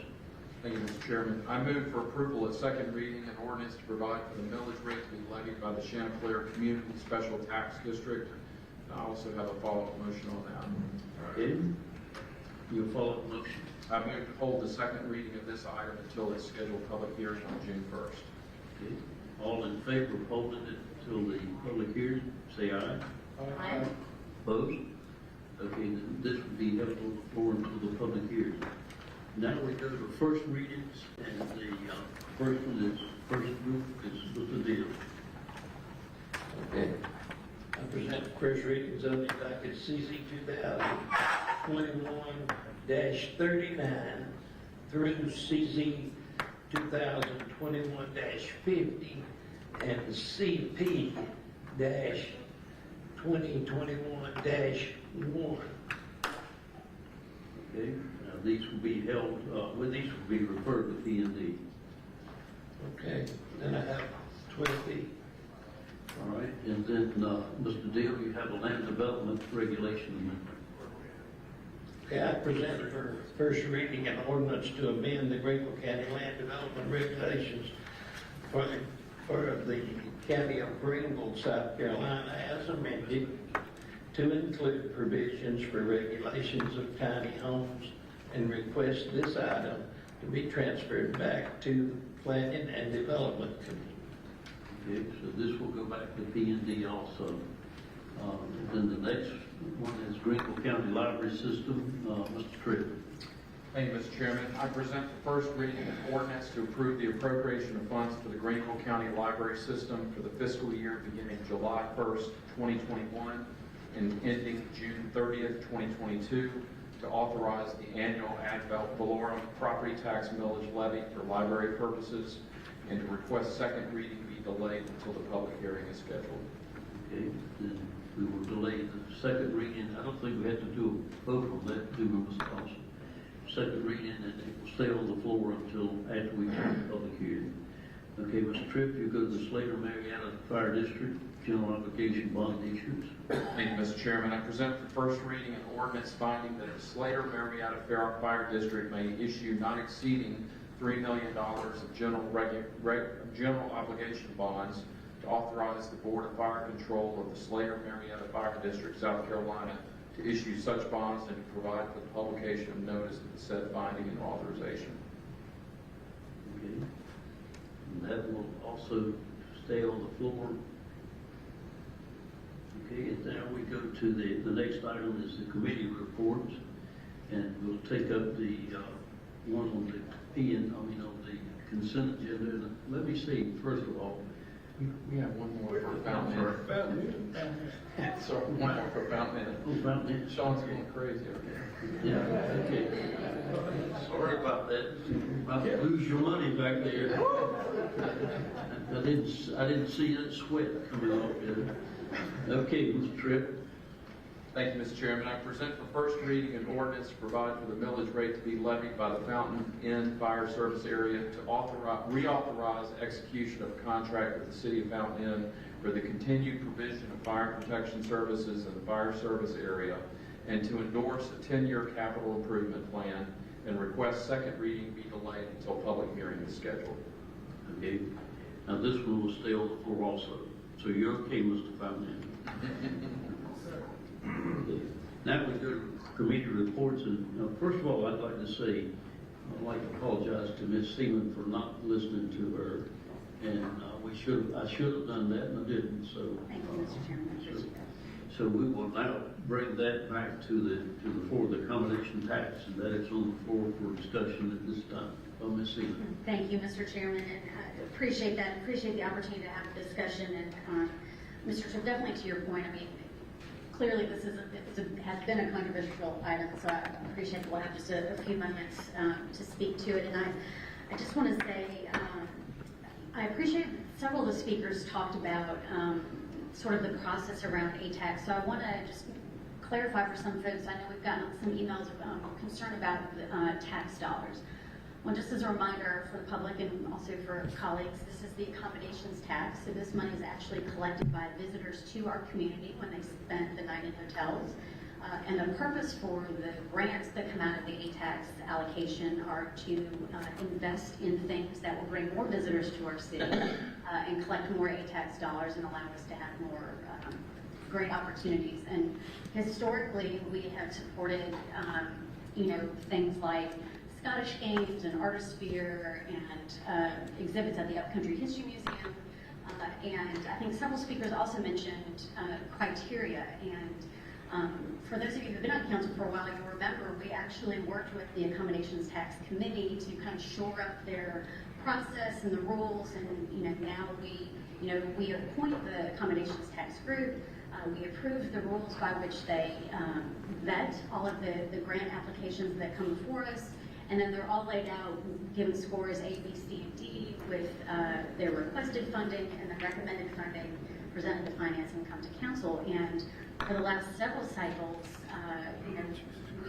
we've had the great opportunity to fund things. And I think this is the first time in a very long time where I think we're overlooking the qualifications and curating the art. For instance, in funding Artisphere, we don't tell the folks at Artisphere, these are the kind of artists that we want you to bring to Greenville, and for the Scottish games, we don't tell them what kind of games that we want them to play. We just know that it's an event that's going to bring people to the city. We don't tell the Upcountry History Museum what kind of exhibits to curate, the same sort of thing. So I would just appeal to my colleagues that the question before us, and Mr. Dill, I'm going to go back to, the other question we were talking about zoning a few weeks ago, and you so eloquently talked about the question being one zoning classification versus another zoning classification. It's kind of similar in this situation, in my opinion, that the question before us isn't do we like the exhibit or not like the exhibit. The question before us is was the allocation presented by the Accommodations Tax Committee relevant to what the rules are for the accommodations tax? And I would argue that it is relevant. It is bringing people to the community and will help us garner more accommodations tax dollars for the future. And so I would like to make a motion that we approve the original recommendation from the Accommodations Tax Committee and restore the funding, in particular the line item for the Hispanic Alliance event, which was taken out and then moved to Artisphere. My motion is that we would actually approve just the original presentation from the Accommodations Tax Committee. Mr. Chairman, I actually have to move to adopt the committee recommendation. I haven't been recognized to do that. So, no big deal. Just proceed. I was interested in Sorry. You go, and then I'll make my motion. Mr. Chairman, on behalf of the committee, I move to approve the accommodation tax allocation as recommended by the Finance Committee. Okay, Mr. Chairman. Yes, I'd like to speak to this, if I may. I appreciate that. And this is a controversial topic that we've all heard quite a bit about it in the last week or so. And I thought a lot about this, and I know you all have. But pertaining to this item, if you like the Second Amendment to the U.S. Constitution, you should also like the First Amendment to the Constitution. Let me explain a little bit. We each have our personal preferences about many things. The county council should not be in the business of deciding a policy of which expressions of creativity are good and which are bad within a reasonably broad range. There is a misconception about the source of the grant funds. These funds, people say, don't spend my tax dollars on this. I'm not sure they quite understand. These funds come from a tax on hotel room rentals. None of the money comes from the county's general fund tax revenue. The South Carolina General Assembly approved the hotel room tax many years ago at the request of the hotel and hospitality industry. This year, the grants totaling $308,242 were recommended by the ATAX Advisory Committee for 18 local nonprofit organizations, and the amount ranges from a high of $63,750 to a low of $2,500. South Carolina law requires that members of the Accommodations Tax Advisory Committee objectively represent hotel and travel industry in making their grant recommendations. In fact, the law stipulates that certain people from that industry actually be appointed to that committee that have an interest in furthering the goals of the hotel and travel industry. And the hotel and travel industry, through the state law, provides the funds for doing that outside of the regular tax revenue coming into Greenville County.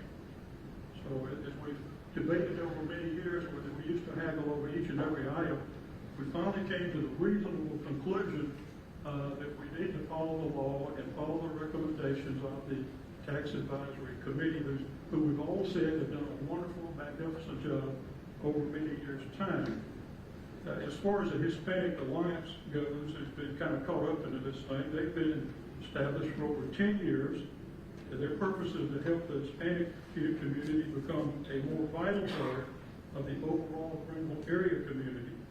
Their work spans many areas, including teaching personal financial stability, how to start your own business, how to stay in school to earn qualifications for careers, how to obtain citizenship, how to practice better health practices, and many more.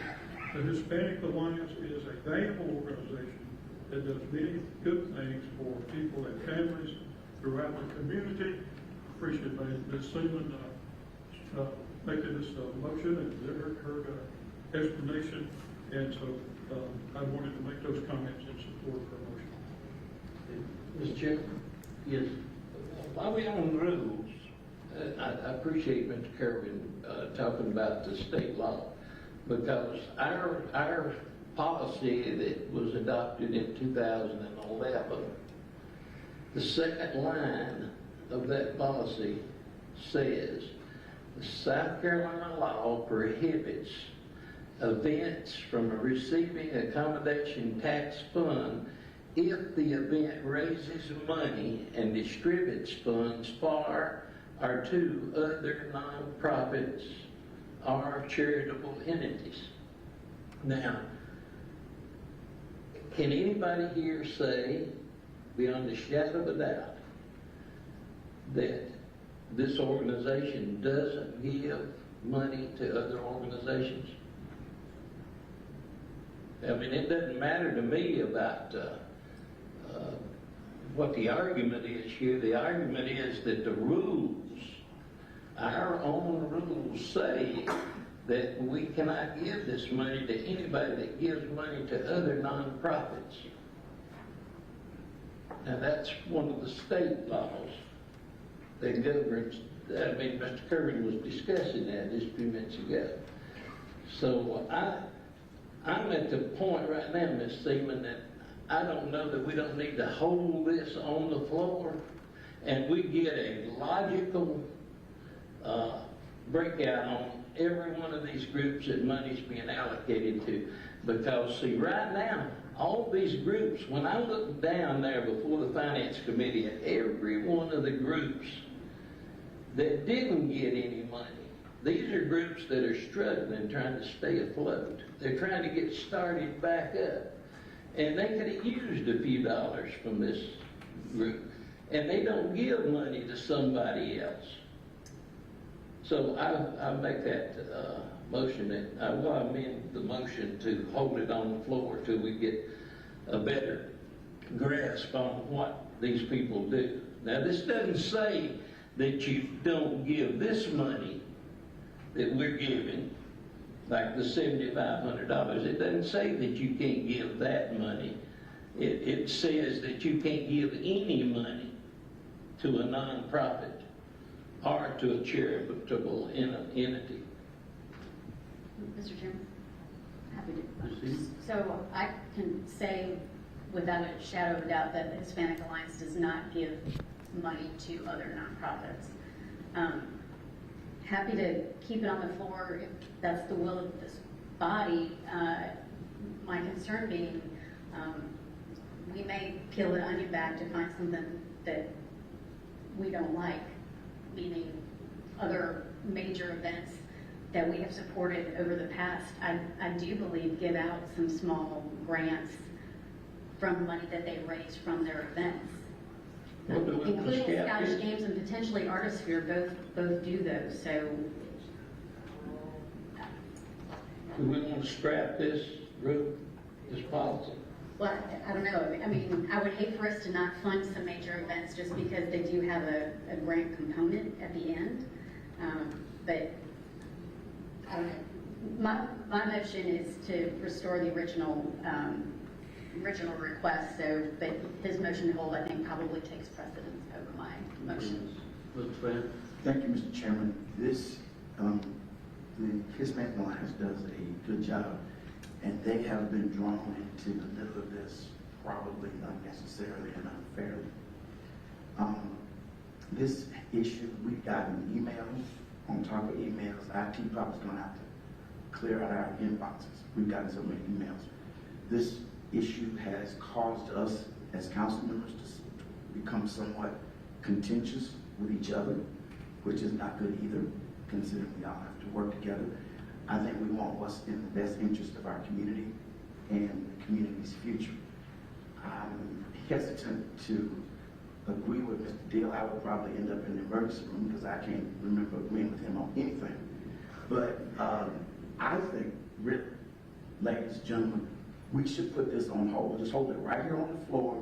Give us some time to talk to each other a little more. Give us some time to talk to our legal folks and come up with something reasonable that we can all live with. Tonight has been quite contentious. Let's not add to it. Let's hold this on the floor, talk a little bit, and come up with a general consensus that everybody can live with. That's just be my suggestion, Mr. Deal. I'm going to be with you for the first time this year, and it might be the last this year. Thank you. So you have amended Ms. Stevens. Well, I think straight up motion to hold trumps my motion to amend. So the motion on the floor is to hold. All right, so the motion is to hold. All right, any other comments or questions on this? That's till the next meeting.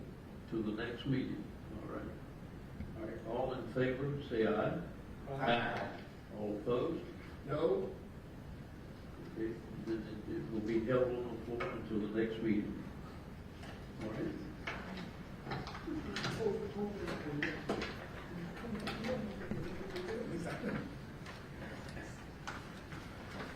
Okay, now we have the next item is people that want to speak about things that were not on the agenda. And so, who do we have, Ms. McAllister? Mr. Chairman, the first speaker is Ed Paxton. His topic, the Great Greenville Sanitation.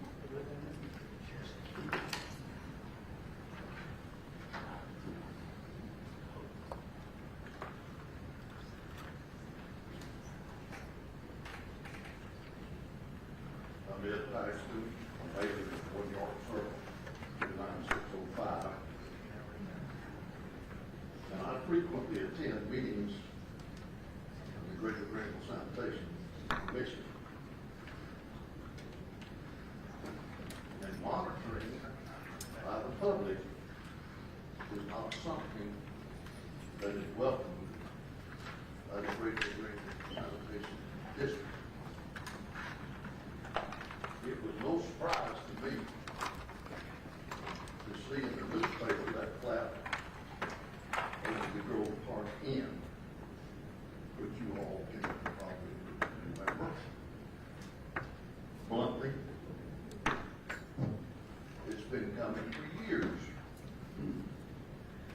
But that's not really the reason I'm here tonight.